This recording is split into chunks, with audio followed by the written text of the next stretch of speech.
Hi, this is Jaski. You're watching episode 5 of Bhund Republic. Today I'm hanging out with Darryl d'souza and hoping to talk to him about a whole lot of things. He's the author of this great book called Become Healthy or Extinct, which is now in its 6th edition. He's an organic farmer. He's the founder of the Earth Keepers Connect. He is the convener of the New Earth Summit, and he practices and teaches something called integrative natural medicine. So let's find out what all these things are and keep you connected. So yeah, Darryl, tell me how this journey started, and did you study about this? What did you do for school? Just tell us a bit about you know.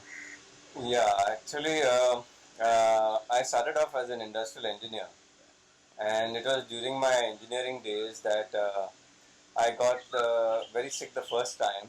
Yeah. With very serious pneumonia, Okay. coughing blood, and could not breathe. So it's just like what people are experiencing now as the COVID symptoms. Yeah. With all the lung problems and fluid in the lungs. So that so after that, illness. I mean, I was saved only by antibiotics and steroids. Okay. Because in the middle of the night, the doctor had to come and save my life because he said that I would not last till the morning because my lungs are full of cold and there was no space for air. Okay. And do you know what triggered it? Or? Yeah, it was some human body never falls sick for no reason. Yeah, of course. And my mistake was that I slept on the floor with just a very thin mat. Okay. And a bedsheet on it in Pune at that time in engineering. And the winter that year, the temperature went down to 6 degrees. Okay. Normally Pune goes to like 8 degrees and all. Okay. But this is somewhere near 1989, 1990. So, and did you grow up in Pune, or was it a sudden change for you? Or? No, I grew up in Mumbai. Okay. And then I really wanted to see the world or something, and then I decided to go to Pune for engineering. And so I said, okay, I use a sleeping bag actually that you use for when you're trekking and all. Yeah. So that's what I did. I put a normal mat, and on top of that I put a sleeping bag. Wow. And I used to sleep. So I just thought that when of course it's cold, but when you zip yourself in and after 5 minutes you feel the warmth. Yeah. And you get up in the morning also feeling the warmth. Okay. So scientifically to my brain it was that it's absolutely fine. Yeah. But after a few couple of months, I told on my phone, on the phone conversation, somehow it slipped out when I was talking to my mom. Yeah. That I'm using my aunt's sleeping bag and all. I'm sleeping on the floor. It's so good. Yeah. And she immediately said, the chill from the earth will get into your bones. Right. And you'll get chill like this. Bone chill. What they call Yeah. it, right? So I mean, the parents, they have lived through their entire childhood and they've seen all these things. Yeah. And we are like the scientific guys, saying that. So that's what I told her. Yeah. You're talking all rubbish. I don't feel anything, and it's you were in engineering. Sorry, you said. Yeah. Okay. Yeah. Makes sense. So using all that science and all, and I figured out. So I just replied, I'm doing fine. Yeah. But then it turned out after 3 months, that was my condition. Right, but you didn't have symptoms for like. No. I mean, it was my cough and all was getting worse. Right. And I was just like kind of, saying, okay, it's a cough, it's a cold. And you didn't smoke or anything? I was not a smoker. I was not into alcohol, nothing. I'm an absolutely healthy guy. So you're saying that's where you decided to. So after that, then a couple of years later, after we finished engineering, I brought down my friends to my ancestral home in Goa. Okay. And that's where we are now. Yeah. I brought them here also on my ancestral plot. Took them just about 2 kilometers down over there into the forest where we have a natural spring. Okay, wow. And I had been used to it, since my childhood because, Catholics from Mumbai, they generally come to the Goa, who are from Goa, living in Mumbai. Yeah. They come down for the, annual summer vacation. Okay, yeah. And makes sense. We used to go to that spring. Okay. Now that spring is like a big rock in the side of the mountain. Okay. And then it's flowing, and the people have done nice laterite brickwork and all that. So there's a place where you can bathe. The water's flowing. Then that goes into another pond. Okay. And then that's another thing also made there. A lot of fish and little frogs and small water snakes and that. Then it goes down the mountain. So I had been used to that. But you see, in the summer, the water comes from under the ground. So by the time we coordinated our leave, it turned out to be the middle of July. Yeah. Rainy season. Yeah. So nevertheless, I took them to all the spots and I took them to this place also. That was my favorite. Yeah. But I didn't realize in the rainy season, the water from the mountain also comes and falls in that place. Okay. So it's not the water from under the ground only. Okay. And that mountain had, it had wild boars also that time, foxes also. Yeah. So lizards, raccoon, all of this, pythons and snakes and rats and all that. Yeah. And they all drink from it and... So, no, the thing is their feces and their urine is on the mountain and that water mixes with it and it comes here. Okay, yeah. So, I looked at the water, for sure it did not look sparkling like the summer time, Yeah. But I could see the spring fish in it. Right. And we had this concept that as long as the spring fish is there, the water is clean. Okay, yeah. Otherwise it won't survive. Yeah. But they know how to deal with their germs. They're used to their germs. Nothing happens to them. So I kind of told all my friends to drink that water. This is mineral water. It's for free. Why don't you guys drink it? Why are you paying so much? And this is like 1995. Okay. That time we just heard about mineral water being there now. So I said, this is for free. Why don't you guys drink it? I've been doing it my whole life, since my childhood. I think back then packaged water would have been a new concept in India. No? Plastic bottles and... So, so they said, no way. We're not coming in the middle of the jungle and drinking water that's flowing over here. Yeah. So just to show them that I've been doing this and it's good and it's tasty and all, I filled like 2 big bottles and I started drinking that water and once I carried it with me and they wouldn't drink it. So over 2 days I drank the whole thing. Okay. So it turned out that later that water had some amoeba in it. Okay. Okay, I didn't know because after the second day or something, I started getting loose motions. Okay. Diarrhea, and that's when all of this digestive disorder started happening to me. Okay. So I had diarrhea for 3-4 days, which didn't stop, and then I had to go to the allopathic doctor who gave me antibiotics. Yeah. And then I took it, and I was okay for a few days, and then I went back to work and I used to travel and be on site as a project engineer. Okay. When I used to go out again, I used to drink sometimes tap water, eat spicy food and all. Right. So again, my intestines would get inflamed. Yeah. So this became like a chronic condition. Every time I had some stomach upsets or diarrhea when I used to travel outside, I would take antibiotics. Oh, so you kind of got dependent on it. On antibiotics. And I didn't know at that time that antibiotics slowly kill your good gut bacteria and all that. And make your digestive system even weaker and weaker. And the liver they damage, right? Yeah. Kidney also, I think. Yes. So yeah, of course the antibiotics will damage your liver and your kidneys also. Yeah. And mainly the gut microbiome, all the friendly gut bacteria. So that brings down your digestive capacity. And when your digestion system cannot and your liver can't function well, then you start getting food intolerances and skin allergies and all of that. Yeah. So that's how my condition kind of got worse. So the first condition was amoebiasis in the small intestine. Okay. Then it reached the colon called amoebic colitis. Okay. Then I was having regular antibiotic. Then after so many years, 5, 6, 7 years of antibiotics which are not working, then I went to Ayurveda. Yeah. So for 2 years I tried Ayurveda. Yeah. With some experts in the country. Yeah. Then that was not... Sorry, just for the... So these amoebiasis and the colonitis you said? Amoebic colitis. Amoebic colitis. These are very severe conditions. Like what are symptoms? So symptoms are... I'm only asking because a lot of people that I know personally also, they have these issues and they tend to kind of be like, oh, to ho jayega, we'll figure it out later. And they kind of don't always, try to fix it right away. Because they think it's not too severe, then it kind of builds up. Yeah. So generally the best thing for this is the traditional medicine or the kada or koduk, like what we call, the bitter herbs that are boiled in water or something or kept overnight in water.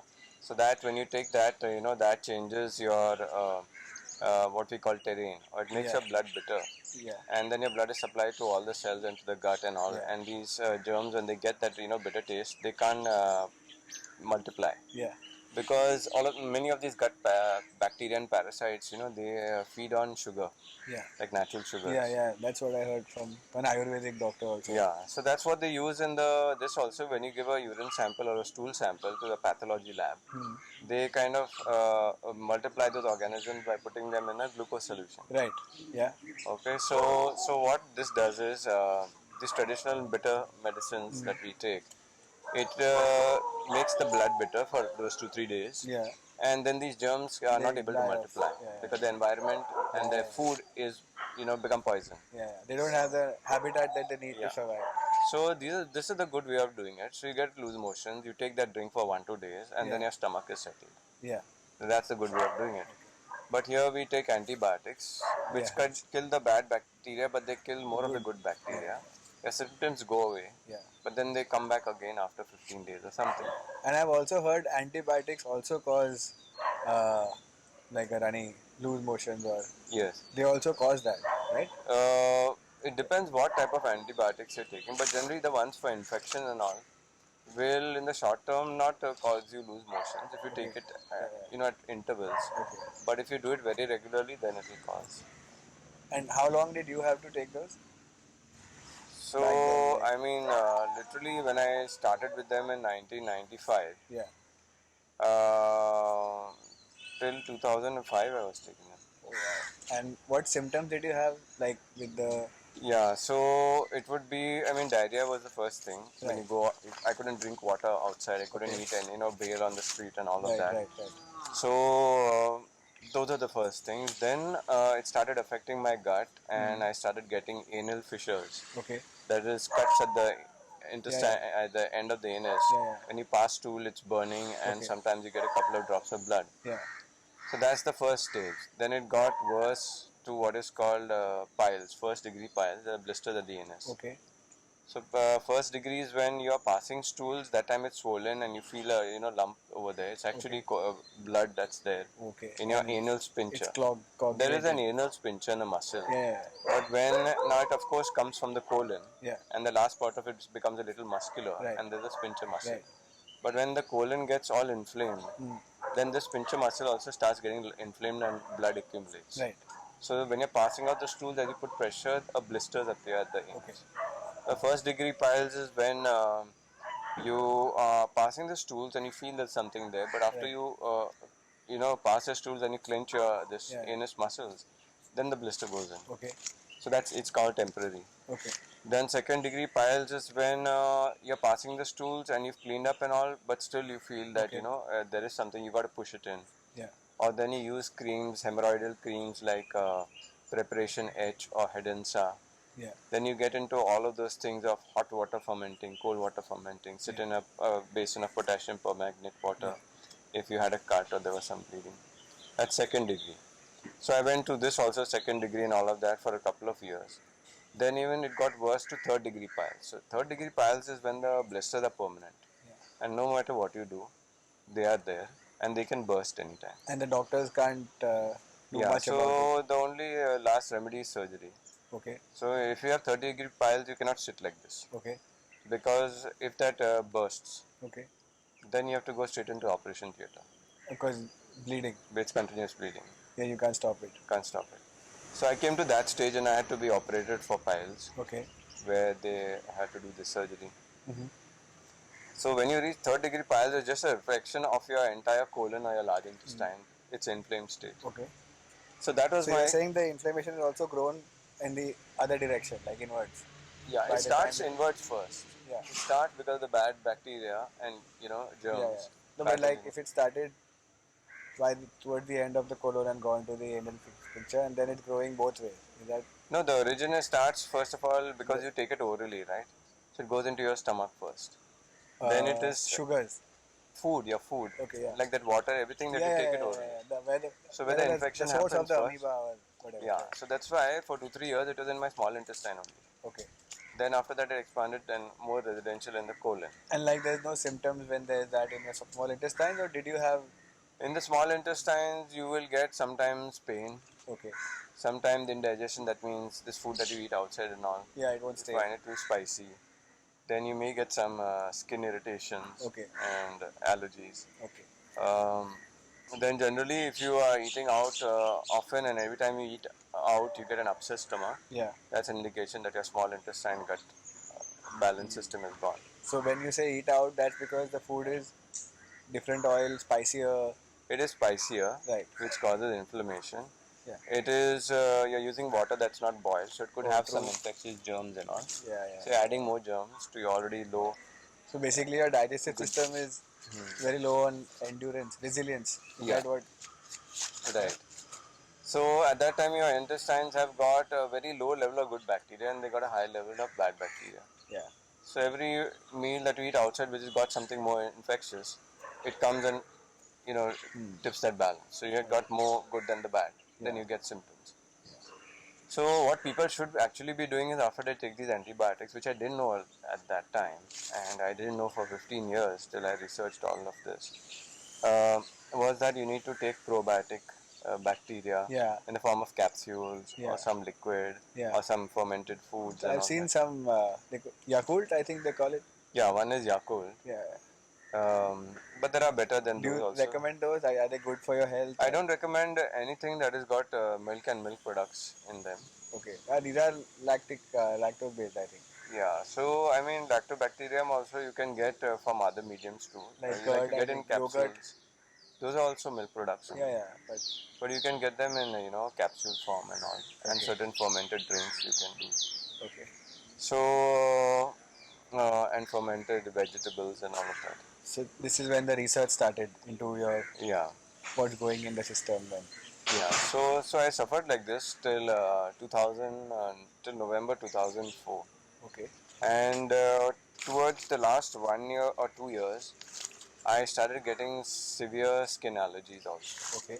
Because I didn't know at that time the Candida, which is a yeast in the human body, Candida albicans.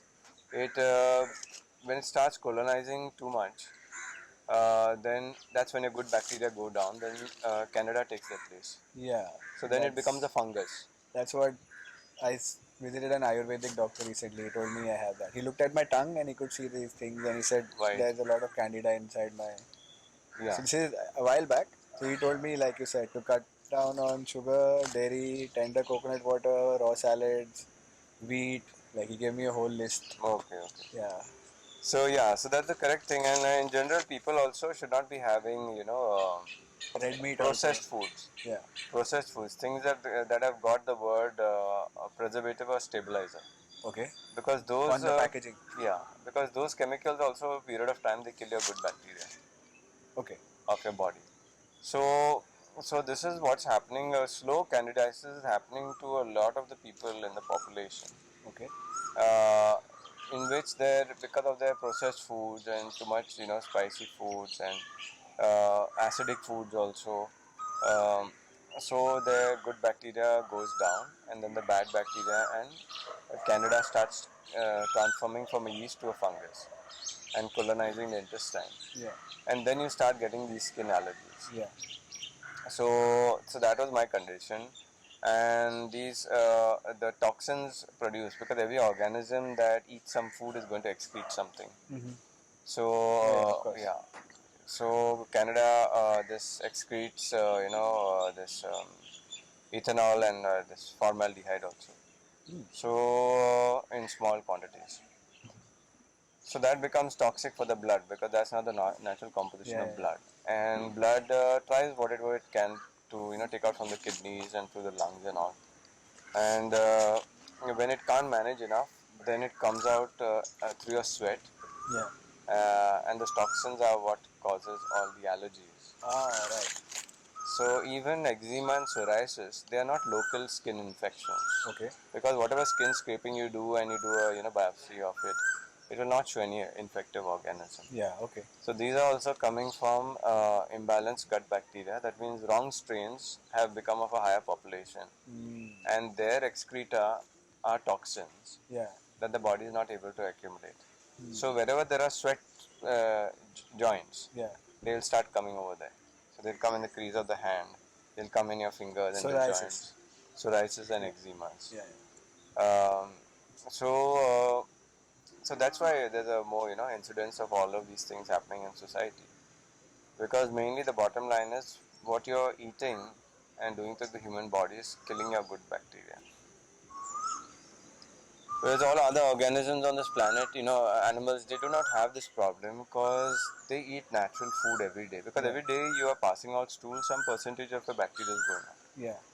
So if you are a normal animal, you are eating something fresh and raw that is bringing in the natural bacteria. Yeah. And you're drinking natural water, which has actually got the probiotic bacteria. Yeah. But in our normal life, we are getting this tap water, which is chlorinated. Yeah. So it's It's void. not It doesn't have. chlorinated here, is it? It's chlorinated here also. In Goa, you mean? Yeah, all the tap water. In India, everywhere it's chlorinated. No, it's not in a lot of the states because it just comes straight from the channel, from the river to the. There's no reservoirs where they store it and chlorinate it. Oh, okay. Generally in the cities, okay, they will do this. Okay. So wherever there's a pumping station and a treatment station, filtration station, yeah. So I haven't seen many. Like at least they're not on record. And so yeah, because that is the chlorine also. Sorry, chlorine also damages the. Yeah. So yeah, in a long term, it will damage the human body. But the main thing is that it kills all the living bacteria in that water. Okay. So then from your water you're not getting anything probiotic, and then you don't eat raw salads or raw food much. Yeah. So you're not getting any good bacteria coming in. So and to net a person in the city is their good bacteria count keeps on going down. Right. So that's why the need for probiotics.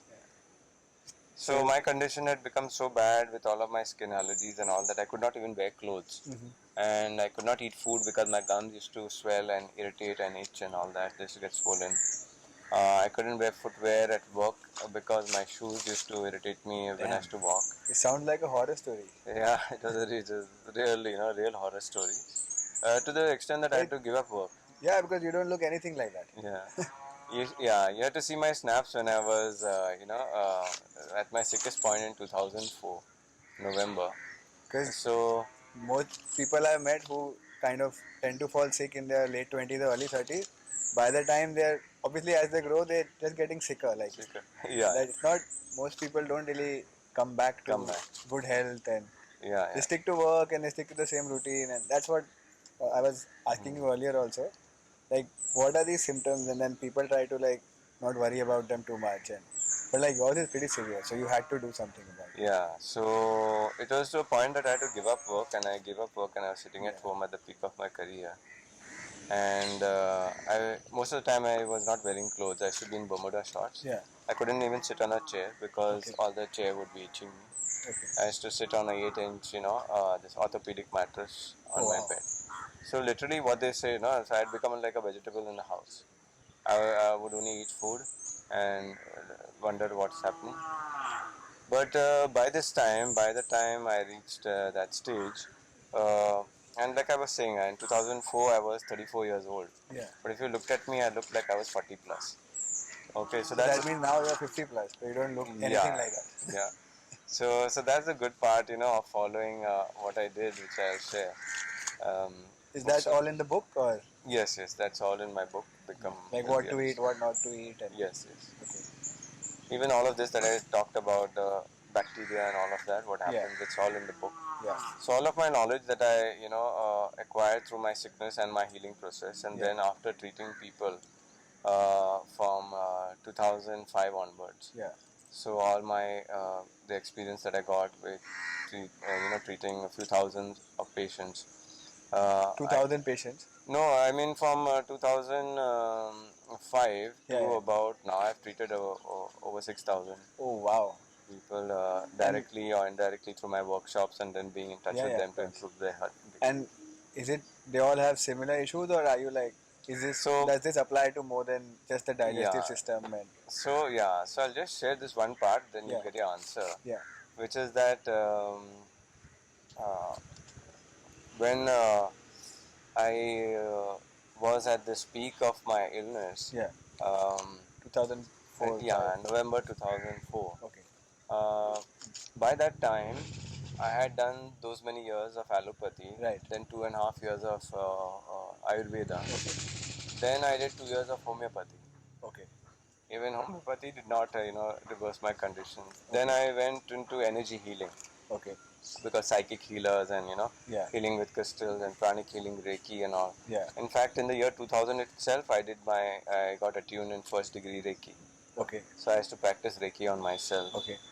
32 hand positions, I think. Okay. And it used to take me 1.5 hours. Okay. So I used to do all of that once in the morning before going to work. Yeah. And then after coming back also. And you were having an allopathy, the allopathy medication in 2000? Yeah, but While what continued after my skin allergies happened, what Yeah. continued was an allergy suppressant tablet called Atrax. Okay.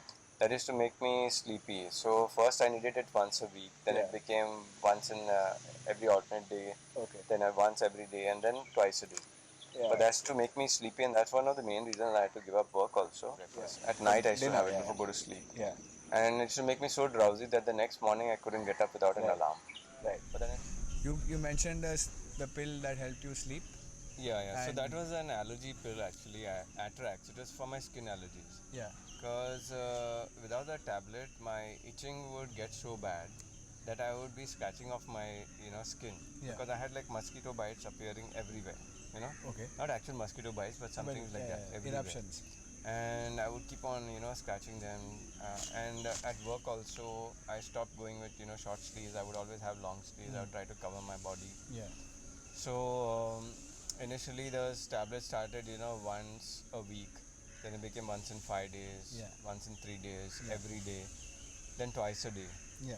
So I used to have it at night at dinner time, Yeah. and I used to really get knocked out because they used to make me sleepy. Morning I needed to get up with an alarm, and after reaching work from 9 to 11 I would be dozing at my desk. And then again at lunch time after 2 o'clock lunch, when I would take the tablet with lunch, again from 3 or 4 o'clock onwards I would be drowsy. So Yeah, it that's became what I find very impossible to funny. work. Sorry, I find this, what you just mentioned, I find something very funny about all of these things is, so when they prescribe something, like you said, it went from once a week to once alternate days to once a day, they can see it's not working. So instead of cutting it out, they're giving you more of the same thing. Yeah. You know? So that's the only formula they have. This is the only medicine Like they ये have. एक गोली नहीं है तो दो खा. Yeah. अरे dude वो नहीं चल रहा है ना गोली. कुछ और कर. I don't know how it's. So yeah. So the thing is that in allopathy it is to maintain and to manage. Yeah. And the big question is not how to cure. Yeah. I don't think So- they look at the cause. They just want to get rid of the symptoms. Yeah. So Right? it's more it's based on symptoms. Symptoms. So that was what was going on with me, and then in all of this drowsy state and all of these allergies and couldn't wear clothes and all of that, irritating me all the time. So I gave up work. I was sitting at home. Yeah. And at that time also, it was so bad that I thought, I don't want this life, because what is it? Just sitting at home eating food, Yeah. not able to do anything. Most of the time, just in Bermuda shorts. Yeah. So kind of I said, I want to end this life because I can't do this anymore. Because it had been 14 years since Yeah. I got from bad to worse. And like I said, I tried, allopathy, Ayurveda, homeopathy, Yeah. energy medicine, Reiki, pranic healing, crystal healing, some psychic healers, whatnot. And so the last 4 years you were doing Reiki and allopathy and homeopathy. All of Allopathy, that only pill was there. that. Right. And if I got diarrhea anytime, then I would be taking the antibiotics. Yeah.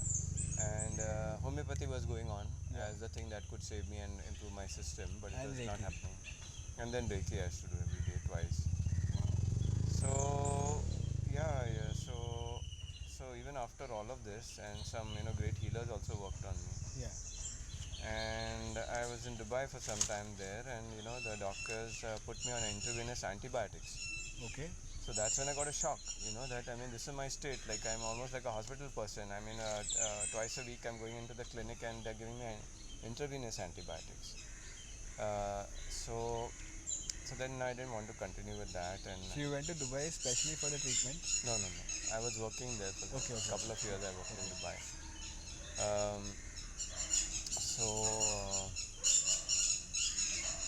Then finally when I was at the peak of which was November 2004, and I just want to kind of end my life. At that time one day my neighbor saw me that I'm at home most of the time, and so they asked me what's up and all. You are taken leave but you don't come down also. It's not like you're on vacation. What are you sitting and doing? So I said I've got this very bad sickness, and then they told me to see a person who was practicing some form of naturopathy. Okay. Mr. Ashwin Dalal. He was a retired textile engineer. Okay. In Bandra West only. So Right. I went and met him and spent 2 hours with him where he kind of pressed some acupressure points on my hands and told me certain organs that my liver is weak, my digestive system is weak, and my kidneys are weak, and you know, and but he said that there's a I don't know the name of your illness. He said you have such a complicated case that, but I can tell you one thing that whatever if you follow what I teach you, you will get cured. Okay. So I found that absolutely like ridiculous, Yeah, because the guy doesn't know the name of the sickness also. And of the past 14 years, everybody in 2-3 minutes they would tell me, yeah, I know what you have, now you take this treatment, and give me the 1,000 or 3,000 or whatever. So I found this really weird, but just to give him some respect, I said, okay, tell me what I have to do. Yeah. Almost like a challenge that, okay, tell me what to do, and I'll do it. So he spent this time here, tell me, press these acupressure points, then you put these herbs in water in the morning. Normal powders that you get at the, the banya, like neem, tulsi, bael, tea leaves, all those powders. Harde powder also, which is like used in Triphala. Yeah. So for the stomach, to clean your stomach, intestines. Yeah, these are all pretty popular ones. Popular things. Nothing like secret medicine type here. Yeah, how to detoxify the intestine, how to detoxify the kidneys. Yeah. So I started doing those things, and on the 4th day, the itching was not so much that I didn't take my night medication. Oh wow, just 4 days. 4 days. So like first I was like, oh, did I calculate? Did I have the medicine and I didn't realize it? Or what did I miss? Maybe I did have it and I forgot about it. So I said, okay, forget. Then yeah, as long as it's not itchy. yeah. So then I realized on the 7th day I was not feeling that itchy in the afternoon, so I skipped the afternoon medication and I skipped the night medication also. I was feeling a little itchy, but I said I'll do without it. And so on the 7th day I didn't take morning and night. Then I took the next day 1 dose. So like that it started, the medication started reversing once a day, once in 2 days, once in 3 days, once a week, and in 6 months the medication stopped completely. Just naturopathy. Yeah. So the acupressure, these detox, herbal detoxes and all. So it was May of 2005 that I got rid of the allergies completely. Yeah. And my digestion also was improving a little bit because with acupressure, you heal the intestines and the kidney and the liver function and all. So then I was really shocked and I said, I mean, this is miraculous.